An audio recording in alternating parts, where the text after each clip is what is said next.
This video was brought to you by Brilliant, and the first 200 people to sign up using the link below will get 20% off an annual premium subscription. For the past few months or so, Sri Lanka has been struggling through an economic and political crisis. Rampant inflation and a rapidly devaluing currency have created fuel and food shortages, leading to widespread anti-government protests.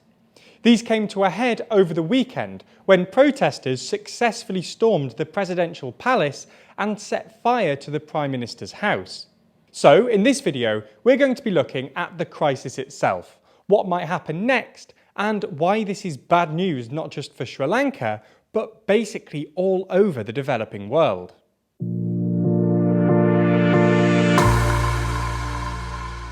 So let's start with a bit of context.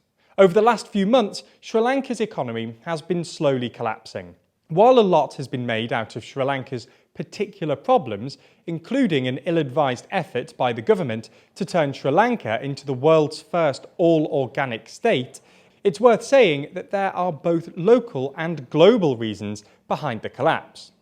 Let's start with the local reasons. First, there was that organic effort we mentioned a moment ago, where the government banned the use and import of all fertilisers without much warning. For context, even developing agricultural nations, like say France or the Netherlands, only produce at most 10% of their food organically. So going for 100% was always a long shot. More than 90% of Sri Lanka's farmers were previously using chemical fertiliser. So when the import ban was introduced, crop yields unsurprisingly collapsed. Second, Sri Lanka's tax system is particularly rickety. Tax revenues usually amount to about 13% of GDP, significantly less than the 20% average for similar developing economies.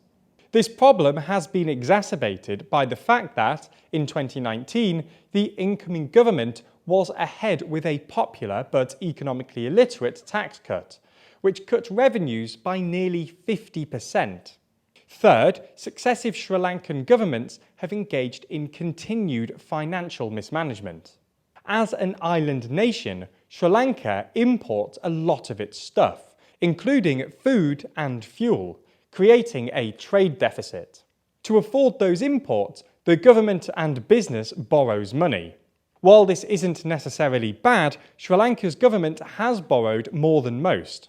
For the last 20 years or so, Sri Lanka has run a budget deficit averaging about 7%, which is significantly more than similar developing countries. Even worse, these loans have often been used to pay for expensive vanity projects, and widespread corruption has only exacerbated the problem. Essentially, Sri Lankan politicians have a habit of borrowing too much money, which is why 16 IMF bailouts have been needed since independence. So those are some of the local reasons. However, it would be a mistake to pin this crisis entirely on Sri Lanka and its political class. Three global events have also contributed. First, and most obviously, there was the pandemic. Sri Lanka's economy was particularly affected by COVID, both because it's particularly reliant on imports and because it relies heavily on tourism. Like many other countries, Sri Lanka had to borrow even more money to keep its economy afloat over the pandemic, putting further strain on its public finances. Second, the global increase in commodity prices. As you've probably noticed, food and fuel prices have been shooting up across the globe. Oil prices are sitting about $100 per barrel, and global food prices are up about 60% compared to 2020, according to the UN Food Index. This has particularly affected import-reliant countries like Sri Lanka, who have to compete for resources on the global markets. Third and finally, the subsequent financial tightening. In response to rampant inflation, central banks across the world have hiked interest rates, and borrowing has become more expensive. This is bad news for countries like Sri Lanka, who basically rely on borrowing to stay afloat. Anyway, all of these factors combined basically meant that a few months ago, Sri Lanka ran out of money and couldn't afford to import fuel or food. The central bank, which was using its reserves to prop up the value of the Sri Lankan rupee, ran out of foreign currency, and the currency collapsed. Prices subsequently shot up. There were widespread food and fuel shortages, and in May, Sri Lanka defaulted for the first time in its independent history. As you'd expect, this led to widespread protests against the ruling Rajapaksas, a ruling dynasty that has ruled Sri Lanka for the past 20 years. The entire cabinet, including Prime Minister Mahinda Rajapaksa, resigned in May, but President Gotabaya Rajapaksa refused to step down and instead appointed a new Prime Minister to sort things out.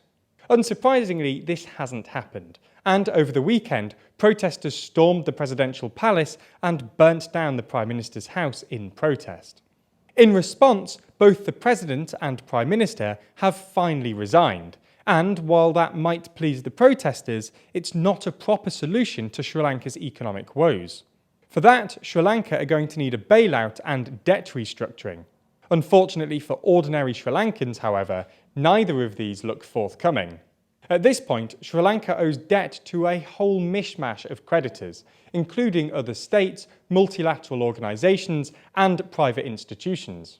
Debt restructuring is going to be comprehensive and, at best, a partial solution. When it comes to a bailout, the obvious contender here would be the IMF. But while the IMF and Sri Lanka are currently in negotiations, an IMF loan looks both unlikely and, in truth, not all that helpful. As we mentioned earlier, Sri Lanka has a long history of IMF loans, which usually come with austere spending conditions. These loans are very unpopular with the Sri Lankan public, and the current government won the 2019 election promising to ditch the last IMF loan, agreed by their predecessors in 2016. The point we're making is that IMF loans are political suicide for Sri Lankan politicians. And to be fair, clearly none of the 16 previous loans actually solved Sri Lanka's structural economic problems. This is why the Rajapaksas have asked both China and Russia for bailouts, in the hope that they can offer some sort of political concessions for more relaxed spending terms. Unfortunately for Sri Lanka, no one has so far obliged. As a final thing, what's happening in Sri Lanka does not bode well for the global economy. As we mentioned earlier, Sri Lanka's crisis has been caused by global factors that could equally affect any similar import-reliant developing economy. Already, there have been food and fuel-related uprisings in places like Argentina, Pakistan, Libya, and Peru. And as we've seen in Sri Lanka, this is particularly worrying because there's no obvious solution. Developing countries have had enough of the IMF, and with global credit conditions tightening, wealthier nations aren't feeling particularly generous.